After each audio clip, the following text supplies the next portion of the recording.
thought that I would use a timeline to kind of talk about when I think about the history of Dallas for me, and I think for a lot of you out here too. In 1981, I met a man named Howie Dare, and I met him through a fellow named Jeff Hickey. Jeff Hickey died of AIDS somewhere in the mid-90s. I cannot remember. But the reason that Jeff introduced Howie Dare and I is because we were both counselors, mental health counselors. And Howie Dare wanted to start a counseling center for gays and lesbians. Now, keep in mind, in 1981, there was no Dallas Voice, there was no email, there were none of those lists. So the way that we got clients, and the reason we needed a counseling center is because there were no counselors who were willing to be out. There were gay counselors, gay men and lesbians, but they were not willing to be out.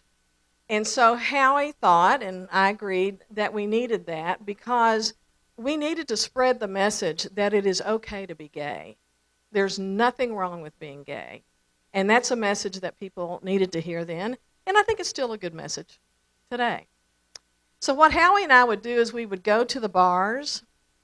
We might have a drink at every bar, and we would talk to the bartenders, because who would hear all the problems? The bartenders. So we would tell them about this counseling center that we were starting. And then Howie was a very popular man, and he was a leather man, and we would go to the leather bars and talk to the people there. And I will tell you, those bartenders, they just started sending people. It was just wonderful. But unfortunately, a lot of the men that they sent knew Howie in a biblical way. And it's unethical to do therapy with someone you've had sex with. So I got a lot of men, Leatherman clients. And so I got this book called The Leatherman's Handbook. And I read it from cover to cover. And I mean, I know a lot about leather. And so it was a really wonderful thing. And we helped a lot of people. In 1982, there was a conference in Houston, Texas, and it was the first annual mental health counseling conference for gays and lesbians. And there we heard about GRID, G-R-I-D. And that eventually turned into AIDS. It's the gay, I have to read my notes because I can't remember what it stands for. Gay, I know it's gay-related immune deficiency, right. And as Howie and I drove back after that weekend back to Dallas, he said, you know, Candy, I have friends on the East Coast that are sick, and I have friends on the West Coast that are sick. And I think we need to really look at this. And so, you know, it was a little bitty counseling center. We had like 2 lines. And I was single at the time, and I was very connected to that second line. But Howie said, no, Candy, we have to turn it into an AIDS hotline. And I said, we don't know anything about AIDS. He said, or GRID. And he said, but we will. And he was prophetic. We did. The focus of the Oaklawn Counseling Center changed rapidly. It became known as the Oaklawn Community Services because we started reaching out to a lot of people who were HIV positive for housing, for a thing called the Buddy Project. Who all were buddies? Yeah.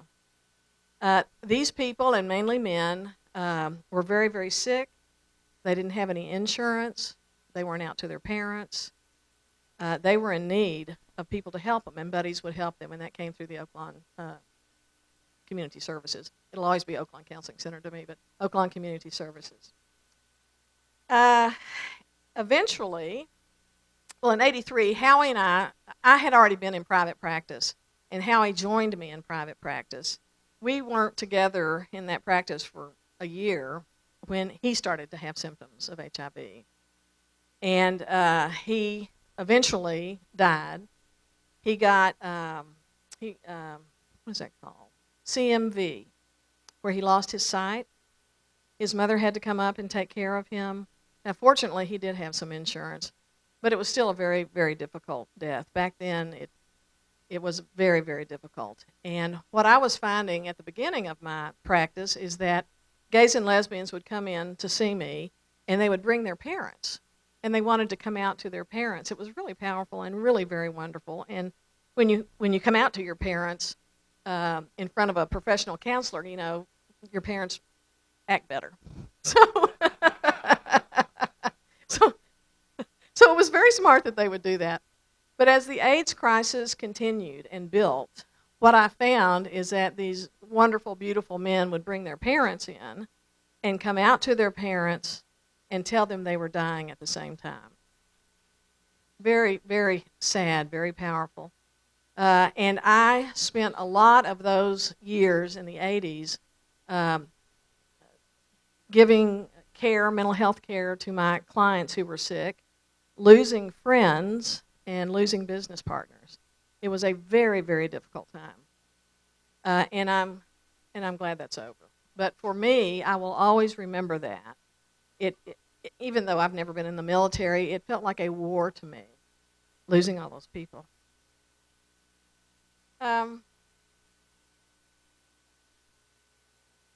When Howie died of AIDS, it really rocked the community. He was the first kind of well-known person who died of AIDS.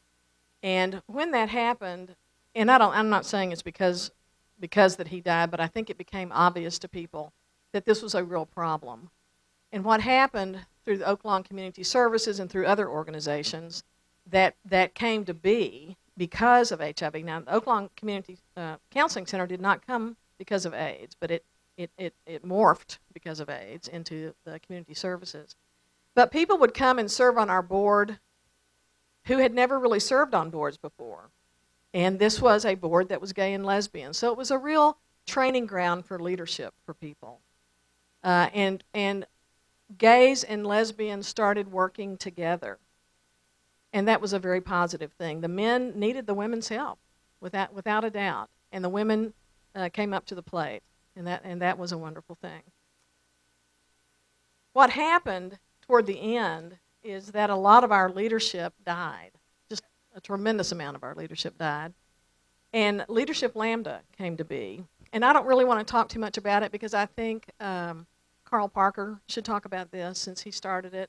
But just for you to know that the genesis of that was the AIDS crisis and everyone dying of AIDS.